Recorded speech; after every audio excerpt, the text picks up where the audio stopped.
Hello friends, இன்றைக்கி நம்ம கிச்சனில் பார்க்க போகிறது வெண்டைக்காய் புளி குழம்பு எப்படி பண்ணுறதுன்னு பார்க்கலாம் வாங்க. அது செய்யறதுக்கு இப்போ ஒரு பேன் வச்சுக்கிட்டேன். அதில் நல்லெண்ணெய் சேர்த்துக்கிட்டேன்.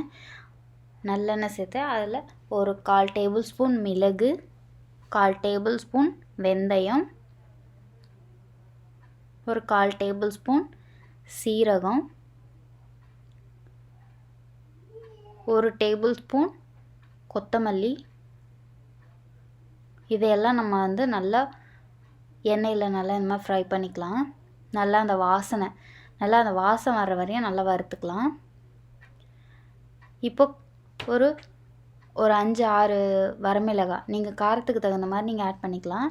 நான் இன்றைக்கி ஒரு 6லேருந்து 7 வரமிளகாய் ஆட் பண்ணியிருக்கேன். இதையும் சேர்த்து நல்லா வறுத்துக்கோங்க.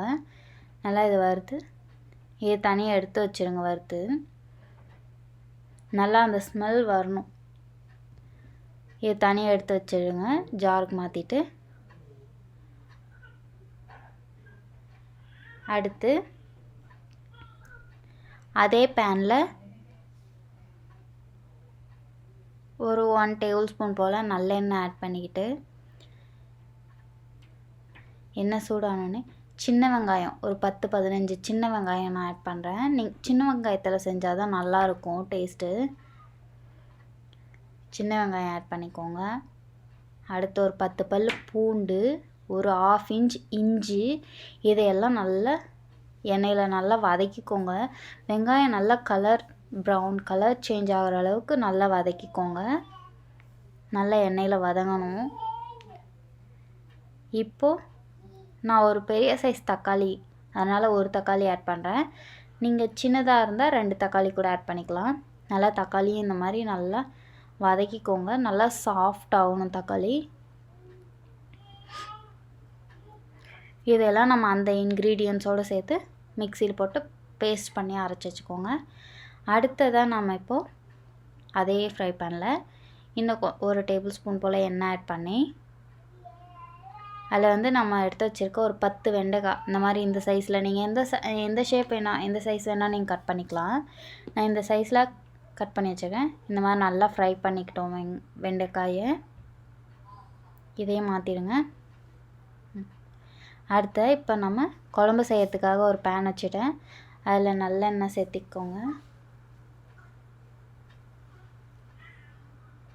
அதில் தாளிக்கிறதுக்காக நான் கடுகும் வெந்தயமும் ஆட் பண்ணியிருக்கேன். நல்லா கடுகும் வெந்தயமும் பொரிஞ்ச உடனே நான் இப்போ கருவேப்பிலை, அடுத்ததாக வெங்காயமும் பூண்டும் கட் பண்ணி வச்சுருக்கேன். அதையும் ஆட் பண்ணிக்கலாம். இதெல்லாம் நல்லா பொரிஞ்சு இந்த மாதிரி வதங்கின உடனே அடுத்து நம்ம இன்றைக்கி ஒரு எலுமிச்சம்பழம் சைஸ் புளி நான் நல்லா கரைச்சி வச்சுருக்கேன். புளி தண்ணியும் நம்ம ஆட் பண்ணிக்கலாம்.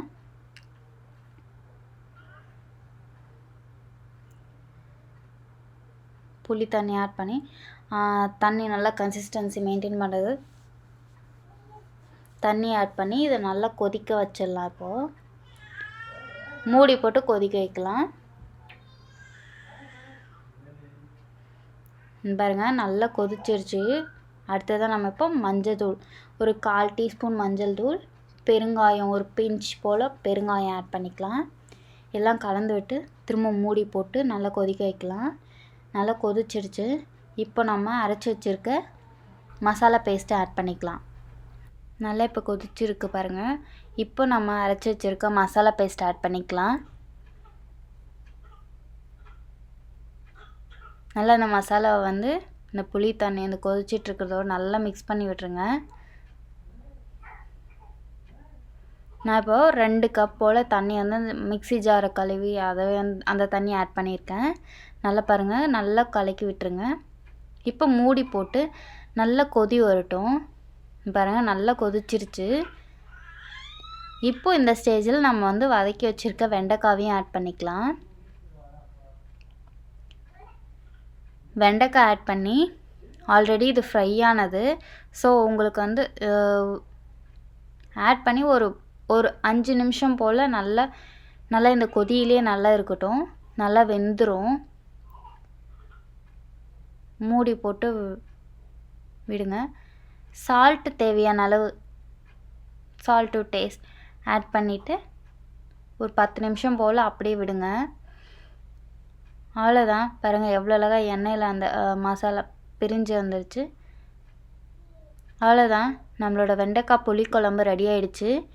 இதே மெத்தடில் நீங்களும் செஞ்சு பார்த்து எப்படி வந்து கமெண்ட்ஸில் சொல்லுங்கள். அண்ட் எங்கள் சேனல் பிடிச்சிருந்தால் லைக் பண்ணுங்கள், ஷேர் பண்ணுங்கள். அண்ட் எங்கள் சேனலுக்கு சப்ஸ்கிரைப் பண்ணுங்கள். தேங்க்யூ ஃபார் வாட்சிங்.